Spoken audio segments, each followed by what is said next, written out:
बुद्ध ने 6 वर्ष तक परमात्मा को खोजा, खूब खोजा। उनसे बड़ा खोजी और कहाँ खोजोगे। जहाँ जहाँ खबर मिली कि कोई ज्ञान को उपलब्ध है, वहाँ वहाँ गए। सभी चरणों में सिर रखा। जो गुरुओं ने कहा वही किया। गुरु भी थक गए उनसे, क्योंकि गुरु उन शिष्यों से कभी नहीं थकते जो आज्ञा का उल्लंघन करते हैं। उनसे कभी नहीं थकते, क्योंकि उनके पास सदा कहने को है कि तुम आज्ञा मान ही नहीं रहे, इसीलिए कुछ नहीं घट रहा, हम क्या करें। गुरु को बड़ी सुविधा है। अगर तुम गुरु की ना मानो, वह सदा कह सकता है कि तुमने माना ही नहीं। मानते तो घट जाता। मगर बुद्ध के साथ गुरु मुश्किल में पड़ गए। जो गुरुओं ने कहा बुद्ध ने वही किया। उन्होंने 1 शेर कहा तो बुद्ध ने 1.25 शेर किया। गुरु ने आखिर उनसे हाथ जोड़ लिए कि तू भाई कहीं और जा। जो हम बता सकते थे बता दिया। बुद्ध ने कहा इससे तो कुछ घट नहीं रहा है। उन्होंने कहा इससे ज़्यादा हमें भी नहीं घटा है। तेरे से क्या छिपाना, तू कहीं और जा। इतने प्रामाणिक व्यक्ति के सामने गुरु भी धोखा ना दे पाए। सब तरफ खोज कर बुद्ध ने आखिर पाया कि नहीं, खोजने से मिलता ही नहीं। संसार तो व्यर्थ था ही, अध्यात्म भी व्यर्थ हुआ। भोग तो व्यर्थ हो ही चुका था। जिस दिन महल छोड़ा उस दिन व्यर्थ हो चुका था, इसीलिए छोड़ा। योग भी व्यर्थ हुआ। न भोग में कुछ है न योग में कुछ है। अब क्या करें। अब तो करने को कुछ बचा ही नहीं। अब तो कर्ता होने के लिए कोई सुविधा ना रही। इस सूत्र को ठीक से समझना। न भोग बचा न योग बचा, न संसार बचा न स्वर्ग बचा। तो अब कर्ता होने के लिए जगह ही ना बची। कुछ करने को बचे तो कर्ता बच सकता है। कुछ करने को ना बचा। उसी रात घटना घटी। उस सांझ बोधि वृक्ष के नीचे वे बैठे तो करने को कुछ भी ना था। बड़ी हैरानी में पड़े। संसार छोड़ दिया था तो योग पकड़ लिया था। भोग छोड़ दिया था तो अध्यात्म पकड़ लिया था। कुछ तो करने को था तो मन उलझा था। अब मन को कोई जगह ना बची। मन का पक्षी तड़फड़ाने लगा। कोई जगह नहीं। मन के लिए जगह चाहिए। अहंकार के लिए कर्ता का रस चाहिए। कर्तव्य चाहिए। कुछ करने को हो तो अहंकार बचे। कुछ था ही नहीं करने को। जरा थोड़ा सोचो। एक गहन उदासीनता, जिसको अष्टावक्र वैराग्य कहते हैं, वह उदय हुआ। योगी विरागी नहीं है, क्योंकि योगी नए भोग खोज रहा है। योगी आध्यात्मिक भोग खोज रहा है, विरागी नहीं है। अभी भोग की आकांक्षा है। संसार में नहीं मिला तो परमात्मा में खोज रहा है, लेकिन खोज जारी है। यहाँ नहीं मिला तो वहाँ खोज रहा है। बाहर नहीं मिला तो भीतर खोज रहा है, लेकिन खोज जारी है। भोगी विरागी नहीं है, योगी भी विरागी नहीं है। हाँ, उनकी खोज राग की अलग अलग है। एक बाहर की तरफ जाता है, एक भीतर की तरफ जाता है, लेकिन जाते दोनों हैं। उस रात बुद्ध को जाने को कुछ न बचा, न बाहर न भीतर। उस रात की तुम जरा कल्पना करो। उस रात को जरा जगाओ और सोचो कि कैसी वह रात रही होगी। उस दिन पहली दफ़ा विश्राम उपलब्ध हुआ, जिसको अष्टावक्र कहते हैं। जो चित्त में विश्राम को उपलब्ध हो जाए तो सत्य उपलब्ध हो जाता है। उस दिन विश्राम उपलब्ध हुआ। जब तक कुछ करने को शेष है तब तक श्रम जारी रहता है। जब तक कुछ करने को शेष है तनाव जारी रहता है। अब तनाव करके भी क्या करना। शरीर भी ढीला छूट गया, मन भी ढीला छूट गया। वे उस वृक्ष के नीचे पड़ गए और सो गए।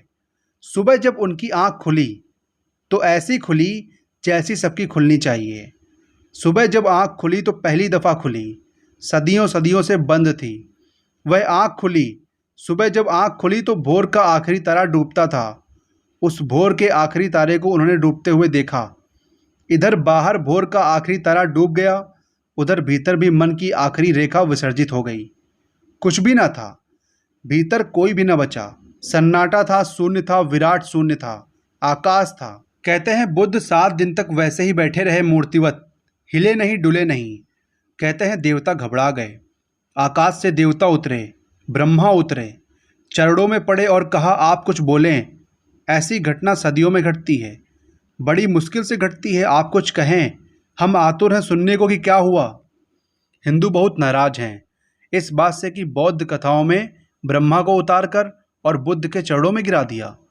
लेकिन कथा बिल्कुल ठीक है, क्योंकि देवता भला स्वर्ग में हो, आकांक्षा के बाहर थोड़े ही हैं। आज एक घटना घटी है कि एक व्यक्ति आकांक्षा के बाहर चला गया है, तो बुद्ध के ऊपर कोई भी नहीं है। बुद्धत्व तो आखिरी बात है। देवता भी नीचे हैं, अभी उनकी भी स्वर्ग की भोग की आकांक्षा है। इसीलिए तो कथाएं हैं कि इंद्र का आसन डोलने लगता है जब भी लगता है कि कोई प्रतियोगी आ रहा, कोई ऋषि मुनि तपश्चर्या में गहरा उतर रहा है। इंद्र घबराता, आसन कँपने लगता। यह तो आसन इंद्र का क्या हुआ, दिल्ली का हुआ। इंद्र का कहो कि इंदिरा का कहो, एक ही बात है, इसमें कुछ बहुत फर्क ना हुआ। यह तो कोई आने लगा तो प्रतिस्पर्धा, घबराहट, बेचैनी। बुद्ध ना कुछ करके उपलब्ध हुए।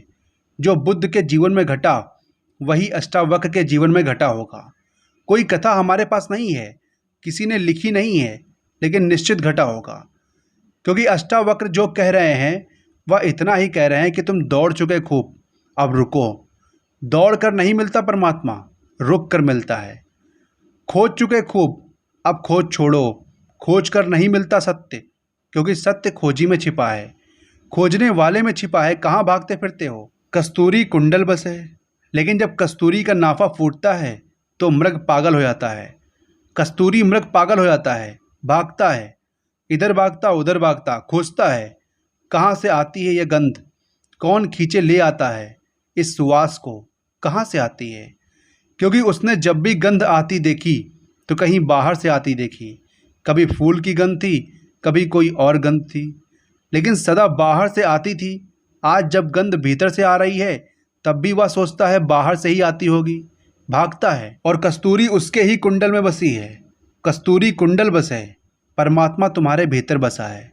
तुम जब तक बाहर खोजते रहोगे, योग में भोग में, ये सब व्यर्थ है। साधारण योगी भोग के बाहर ले जाता है, अष्टावक्र योग और भोग दोनों के बाहर ले जाते हैं। योगातीत, भोगातीत। इसीलिए तुम पाओगे सांसारिक का अहंकार होता है। तुमने योगी का अहंकार देखा या नहीं? सांसारिक का क्रोध होता है। तुमने दुर्वासाओं का क्रोध देखा या नहीं? सांसारिक आदमी दंभ से अकड़ कर चलता है, पताकाएं लेकर चलता है। तुमने योगियों की पताकाएं, हाथी घोड़े देखे या नहीं? साधारण आदमी घोषणा करता है, इतना धन है मेरे पास, इतना पद है मेरे पास। तुमने योगियों को देखा घोषणा करते या नहीं कि इतनी सिद्धि है, इतनी रिद्धि है? लेकिन ये सारी बातें वही की वही हैं, कोई फर्क नहीं हुआ। जब तक योग योगातीत ना हो जाए, जब तक व्यक्ति मैं करता हूँ इस भाव से समग्रता मुक्त ना हो जाए, तब तक कुछ भी ना हुआ। तब तक तुमने सिर्फ रंग बदले, तब तक तुम गिरगिट हो, जैसा देखा वैसा रंग बदल लिया। लेकिन तुम नहीं बदले, रंग ही बदला।